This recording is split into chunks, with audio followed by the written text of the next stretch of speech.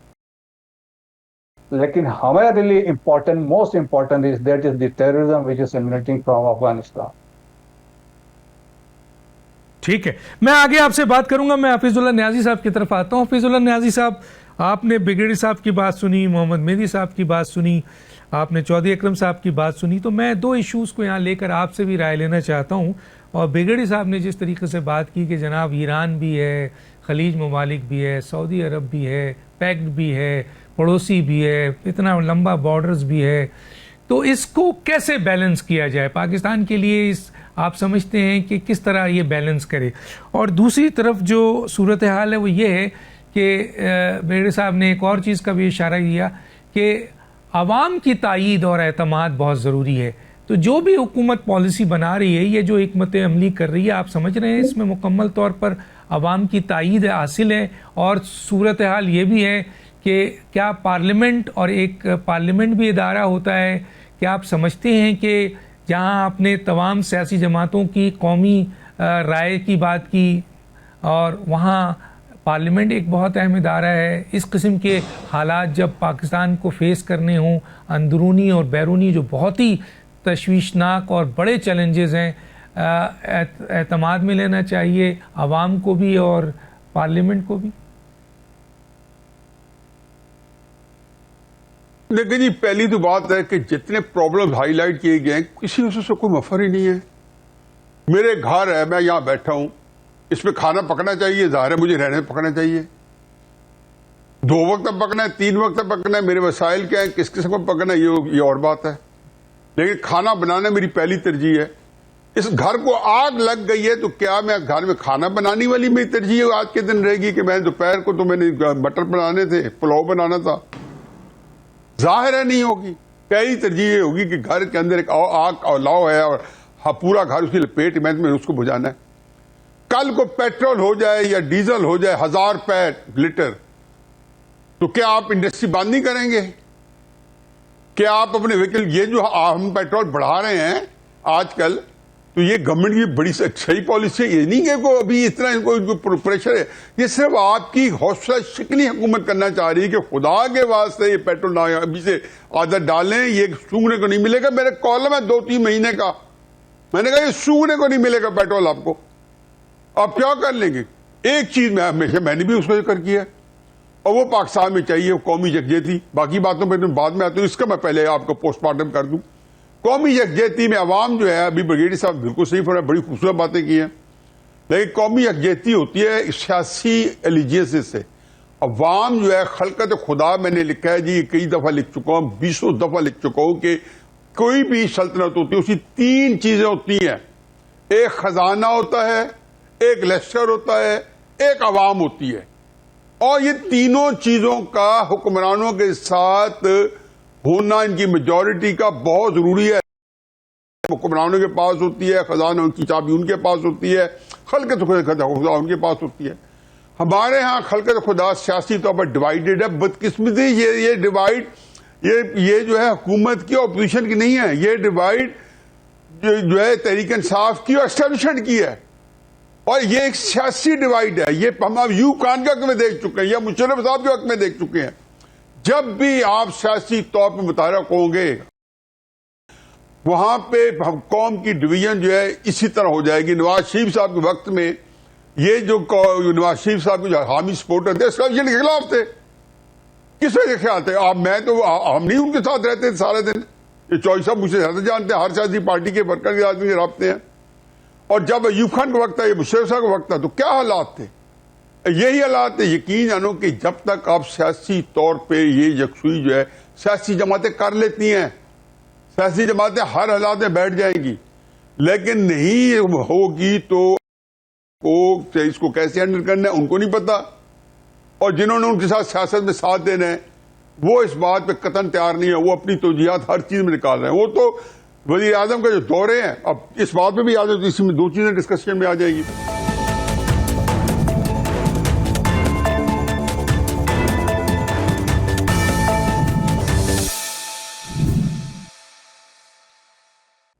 میں یہ اندازے کر رہا ہوں اور اسے کر رہا ہوں کہ میں اس کے اندر ڈوبا ہوں. میں نے پہلے کہا میری دلچسپی 10 دن کے بعد نہیں ہے.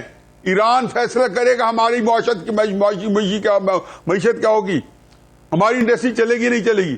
میں آپ کو لکھ کے دے رہا ہوں کہ پیٹرول اگر 500 روپے پاکستان میں بکا, 600 بکا, حکومت ساری انڈسٹری بند کرائے گی, جو ایکسپورٹ انڈسٹری بھی ہوگی. کیسے چلائیں گے آپ؟ اب کیا اپنے خزانے خالی کر کے یہ تیل لیں گے؟ ظاہر نہیں لیں گے.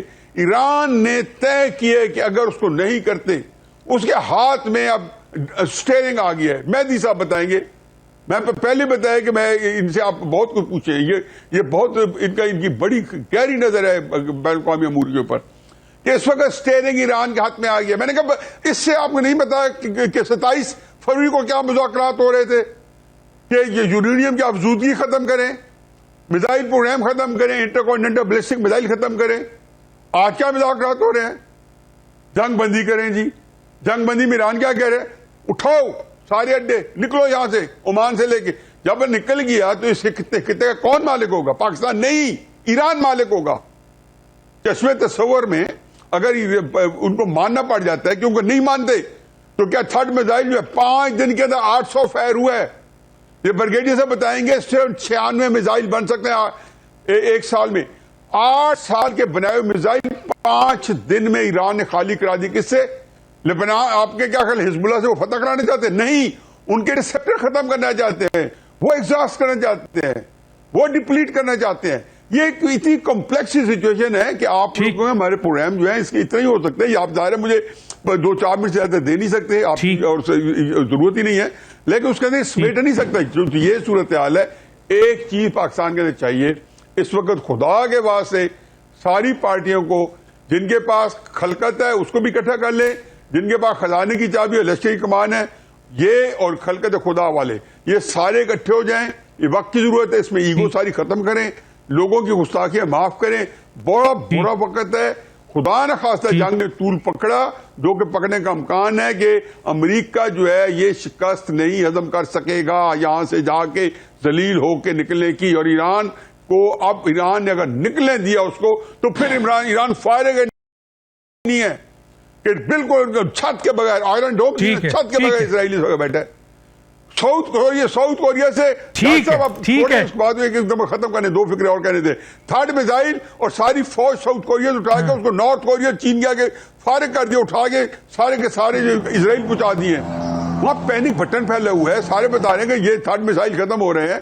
اسرائیل کو تو سب ہفتے سے مٹا دے گا ایران, وہ کھا جائے گا سب کو. اس کے بعد ایسا تھا ظاہر, کیونکہ چین اور روس جو ہے سارے ساتھ کھڑے ہیں. تو یہ صورتحال ہے. مہدی صاحب میں ایک سوال رکھنا چاہتا ہوں, اور وہ یہ ہے کہ سر اس وقت ظاہر ہے ایران ہے پاکستان کا ریلیشن ہے, آپ کو پتہ ہے, آپ تو بہت زیادہ موو بھی کیا ہے اور اس پہ لکھتے بھی رہے ہیں. پھر خلیج ممالک ہے, پھر سعودیہ ہے, پیک ہے, پھر ایک طرف امریکہ ہے, سپر پاور ہے. پاکستان کیسے بیلنس کرے ان تمام معاملات کو؟ اور جن خدشات کا ذکر آپ کے کر رہے ہیں حفیظ اللہ نیازی صاحب, آپ اس سے کتنا متفق ہیں؟ دیکھیے ڈاکٹر صاحب, بات اصل میں یہ ہے کہ پاکستان ایک ایسا ملک ہے جس نے اپنی 2 پالیسیز ایسی بنائی کہ جس میں اس نے کہا کہ اس میں ہم کسی کی بات کو برداشت نہیں کریں گے.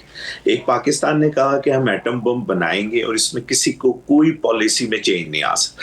دوسری پاکستان نے کہا کہ پاکستان چین کے ساتھ اپنے تعلقات ہر صورت میں اچھے رکھے گا. آج والے دن تک حکومتیں بدلتی چلی گئیں, ان 2 پالیسیز میں کوئی فرق نہیں ہے. اسی طرح 79 کے بعد جب ایران کے اندر انقلابی حکومت آ گئی اور انقلابی حکومت کے بعد فوری طور پہ GCC بن گئی, اس کے رد کے طور پر پاکستان نے اس وقت بھی بیلنس رکھا. بڑا مشہور بات ہے کہ سینئر بش نائب صدر کی حیثیت سے پاکستان تشریف لائے 1984 میں, اور انہوں نے جنرل ضیاء الحق صاحب سے کہا کہ ہمیں آپ کی مدد چاہیے ایران کے خلاف. آیا کہ جنرل ضیاء الحق صاحب کے سیاسی نظریات سے, باقی چیزوں سے, سب چیزوں سے لوگوں کو اختلاف ہے, لیکن انہوں نے کہا کہ نہیں, ایسا نہیں ہو سکتا اور ہم ایران کی وار کے اندر ایران کے خلاف نہیں جائیں گے. تو مقصد کہنے کا یہ ہے کہ وہی پالیسی آج بھی پاکستان کی ہے.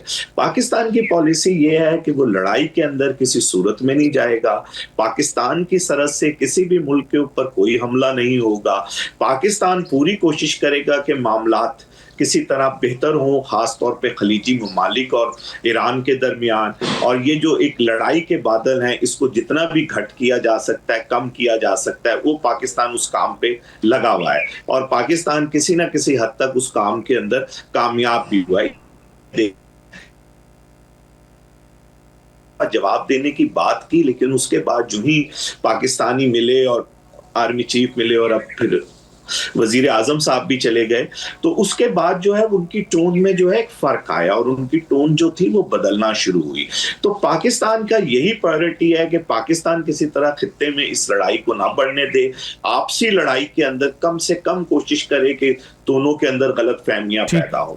جہاں تک معاملات ہے، دیکھیں میں نے یہ ہرگز نہیں کہا کہ اندرونی حالات جو ہیں اس کو بہتر نہیں کرنا چاہیے، لیکن میرا یہ خیال ہے کہ جو ٹیررزم ہے نا، جو افغانستان کا معاملہ ہے، وہ بڑا امپورٹنٹ ہے، اور وہ جڑا ہوا ہے ہماری معیشت کے ساتھ بھی اور باقی چیزوں کے ساتھ بھی.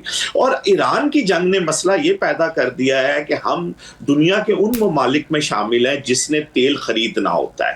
دو ہی چیزیں ہم بڑی خریدتے ہیں، ایک ہم یہ والا تیل خریدتے ہیں، کھانے پکانے کا تیل خریدتے ہیں. یہ والا جو تیل ہے یہ آنا ہوتا ہے ایران کے اس رستے سے جو ہمیں شارٹس پڑتا ہے، اور اگر اس رستے سے یہ تیل آنے کا کچھ عرصہ اس کے اندر ایک تعطل پیدا ہو گیا تو پاکستان میں ہر صورت میں تیل کی قیمتیں بڑھے گی. ادھر پوری دنیا میں بڑھ رہی ہیں، لیکن پاکستان میں کیونکہ آلریڈی حالات خراب ہیں، اور دنیا کا کوئی ملک، دیکھیں ابھی کچھ دیر پہلے فرانسیسی یہ بتا رہے تھے کہ ان کے ملک میں 2 یورو کا 1 لیٹر پیٹرول ہو گیا ہے، اور کہا یہ جا رہا ہے کہ یہ 4 یورو تک چلا گیا، اور اگر یہ 4 یورو تک چلا گیا تو اچھا صرف آخری بات میں کر دوں، آج جو تھا نا وہ ایران کے سفیر نے اسلام آباد میں ایک بیٹھک رکھی ہوئی تھی جس میں مجھے بھی بلایا ہوا تھا، اور وہاں پر انہوں نے جو بھی اس وقت کے حالات ہیں، جو ان کی معلومات ہے، اس کے مطابق بتانا تھا. میں تو لاہور سے اسلام آباد نہیں جا سکا ہوں. امید یہ کی جا رہی ہے کہ وہ وہاں پر اس گفتگو میں یہ ضرور بتائیں گے کہ پاکستان نے اس ساری صورتحال کے اندر کیا رول پلے کیا، اور میرا خیال ہے کہ ان کی طرف سے آئے گا کہ پاکستان نے پازیٹیو ہے وہ پاکستان کا ٹھیک ہے. ٹائم کم ہے میرے پاس، مہمان 2 ابھی اور ہیں. جی جناب چودھری اکرم صاحب، میں آپ کی طرف آؤں گا، آپ کے پاس بھی 3 منٹ ہے، اس میں سمیٹ لیجئے گا. آپ نے کئی مہمانوں کی گفتگو سنی، لیکن میرا یہاں پہ ایک سوال ہے. ظاہر ہے عوام کا اعتماد پارلیمنٹ کی رائے اور حکومت کا جو اسٹیپ ہے عوام کے حوالے سے بھی اور جو دوست ممالک کے حوالے سے بھی، آپ اس کو کیسے دیکھتے ہیں، کیسے بیلنس کیا جائے؟ دیکھیں ڈاکٹر صاحب، حکومت تو بیلنس کرنے کی کوشش کر ہی رہی ہے. جہاں تک خارجہ پالیسی کے محاذ پر ہمارا کام ہو رہا ہے، اس پہ تو میں سمجھتا ہوں کہ شاید پاکستان اس وقت دنیا کا واحد ملک ہے جو بہت مشکل صورتحال کے باوجود اس وقت تک بہت بیلنسڈ فارن پالیسی کے ساتھ آگے بڑھ رہا ہے. اور اس میں کوئی دو رائے نہیں ہے کہ ہمارے گرد مسلم ممالک ہیں، اور ایران مسلم ملک ہے، سعودیہ کے ساتھ ہمارے گہرے روابط ہیں، خلیجی ممالک کے ساتھ ہمارے تعلقات بالکل مختلف ہیں، باقی دنیا کے مقابلے میں ہمارے بہت سے مفادات مشترکہ ہیں. ہم خاصی مشکل صورتحال میں ہیں، اور اس مشکل ترین صورتحال میں حکومت وقت اور فیصلہ ساز قوتیں جو ہیں مناسب فیصلے کرنے کی کوشش کر رہی ہیں، اور ان کے لیے یہی بہترین وقت ہے. مگر میرا کنسرن وہاں پر کھڑا ہے کہ خارجہ پالیسی تو ہمیشہ جاری رہتی ہے، یہ ہمارے ساتھ ارد گرد کے حالات ہمیشہ سے ایسے ہی ہیں، ہم ہمیشہ سے مشکل میں ہیں. ہمارے افغانستان کے ساتھ گزشتہ اگر آپ ضیاء الحق کے دور سے آج تک دیکھیں تو 3 ادوار ایسے گزرے ہیں. ایک بار آپ USSR کے ساتھ لڑ رہے تھے، دوسری بار آپ امریکہ کے لیے لڑ رہے تھے، اور آج آپ افغانستان کے ساتھ اپنے لیے لڑ رہے ہیں. وجوہات کب کیا اور آج کیا ہیں یہ ایک الگ بحث ہے، لیکن ہم مشکل صورتحال میں رہے ہیں. اور ایران کے ساتھ ہمارے تعلقات ہمیشہ برادرانہ رہے ہیں، لیکن ایران نے اپنے تعلقات دنیا کے ساتھ خاصے مشکل رکھے ہیں. خلیجی ممالک کے ساتھ بھی اس کے تعلقات مشکل رہے ہیں، سعودیہ کے ساتھ بھی مشکل رہے ہیں. تو اس میں ہمیں بیلنس کرنا خاصا مشکل صورتحال ہے ہمارے لیے، لیکن ہم ابھی تک کامیاب ہیں، اور میری دعا ہے، کوشش ہے اس ملک کے لوگوں کی کہ کامیابی سے آگے بڑھیں ہم. ٹائم بالکل ختم ہو گیا ہے، ورنہ مزید آپ سے رائے لیتے کسی اور اسٹیج پہ انشاءاللہ بات کریں گے. چاروں مہمانوں کا شکریہ. ڈاکٹر دانش کو اجازت دیجیے. اللہ حافظ.